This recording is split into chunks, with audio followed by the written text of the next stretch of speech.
Tuesday, April the 18th, 2017, and this is your Barbados Today afternoon update. I'm Emmanuel Joseph. Thanks for joining us.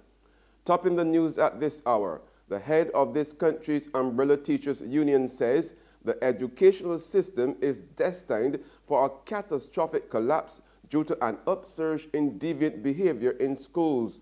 Addressing the annual conference of the Barbados Union of Teachers this morning, President Pedro Shepherd also suggested that the educational system would be better served with the removal of Minister Ronald Jones and his senior officers and the scrapping of the majority of school boards across the island.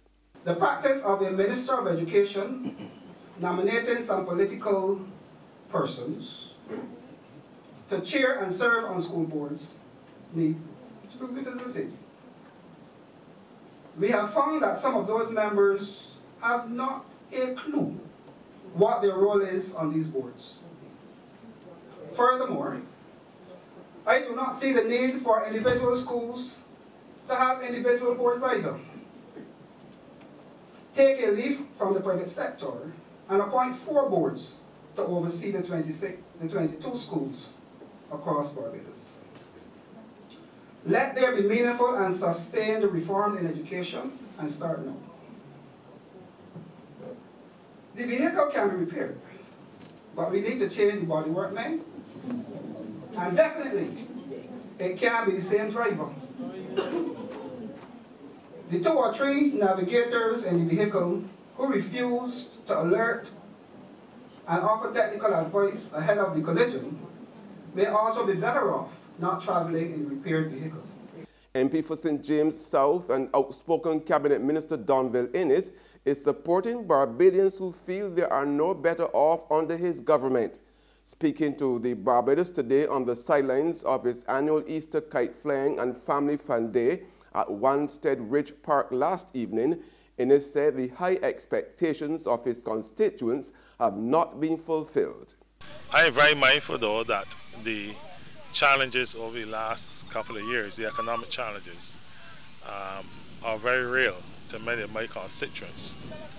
I am not bearing my head in the sand. I have constituents who rightfully feel that they have not been able to progress on their families in a manner in which they thought they would have by now. And try as you may to explain the circumstances and to offer hope, there's still that element of despair that we have to grapple with. I deal every day with constituents who want meaningful employment, so I have to be able to continuously try and find ways in which they can prepare themselves to the world of work, or create opportunities, or find work, or help them find work elsewhere. Inniss also admitted that the forthcoming general election will be an uphill fight for his ruling Democratic Labour Party. I can say to you that this upcoming election will perhaps be one of the toughest for us as a political party. Having spent 2 terms in office, having presided over economic challenge that perhaps we haven't had in a couple of decades, it is not going to be easy to convince folks to see our way.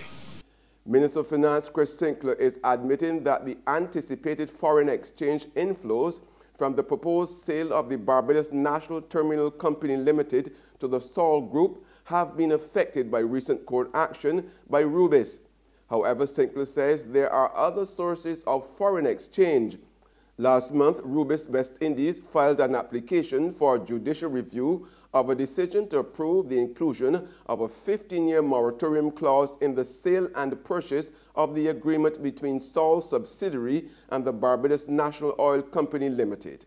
Those are not the only inflows we're waiting on. Those were some key ones and principal ones. Some have come in, others have been delayed, but that's not the only thing. There are many other projects. We just don't list them up, iterate them as we would have done those 3 because those 3 are significant. Okay.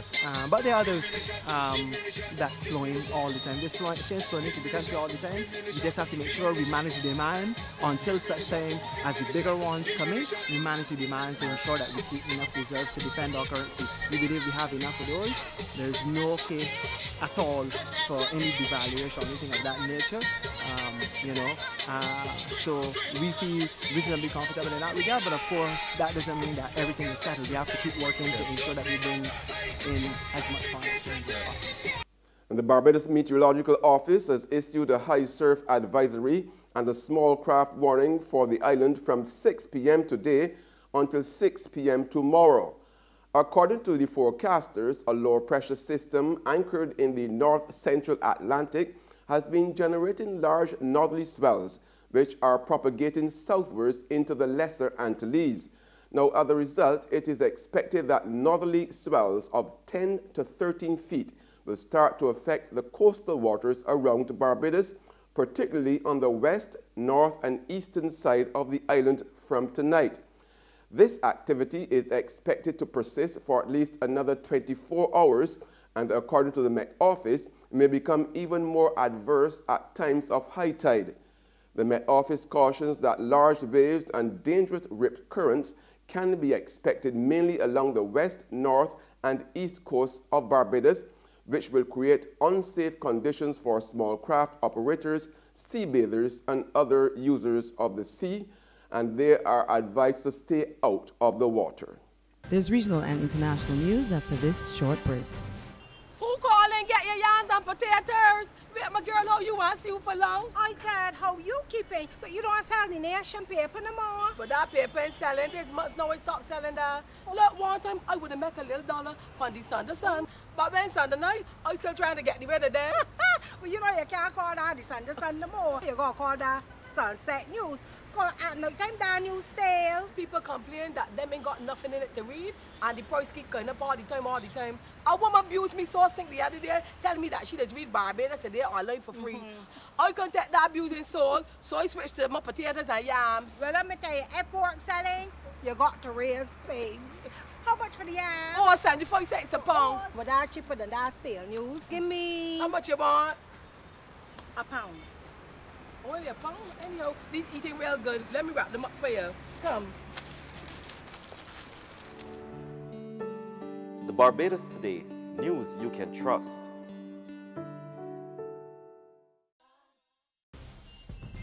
We're back with news from the region now. The Guyana government has approved Russian training for several high-ranking police officers in terrorism and extremism in Moscow, while one police corporal was selected for training in counter-cocaine trafficking. Royden James reports. As the world continues to face the unfortunate acts of terrorism and extremism, Guyana is preparing itself with relevant skills and knowledge for that front.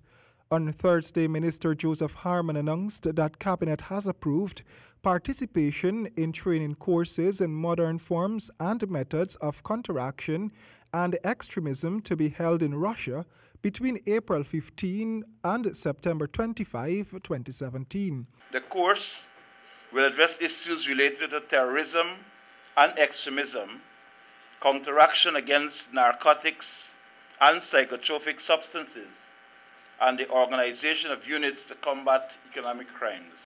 And on the international scene, British Prime Minister Theresa May called today for an early election on June the 8th, saying she needed to strengthen her hand in divorce talks with the European Union by bolstering support for her Brexit plan. A stunning announcement Tuesday from UK Prime Minister Theresa May. I have just chaired a meeting of the Cabinet where we agreed that the government should call a general election to be held on the 8th of June. May succeeded David Cameron when he stepped down following last year's vote for Brexit. That led some to say she should call an election to win her own mandate. But Tuesday's announcement shocked political players. May had long resisted calls for an early vote. Now she says opposition to Brexit leaves her no choice. And that's news, but for the very latest, visit our website at www.barbadostoday.bb. Also subscribe to our e-paper, email updates, and like us on Facebook. We are also on Izumi Media in bus terminals or screenplay at supermarkets and gas stations near you, as well as Channel 99 on Flow TV and Mix 96.9 FM. I'm Emmanuel Joseph. Have a fantastic day.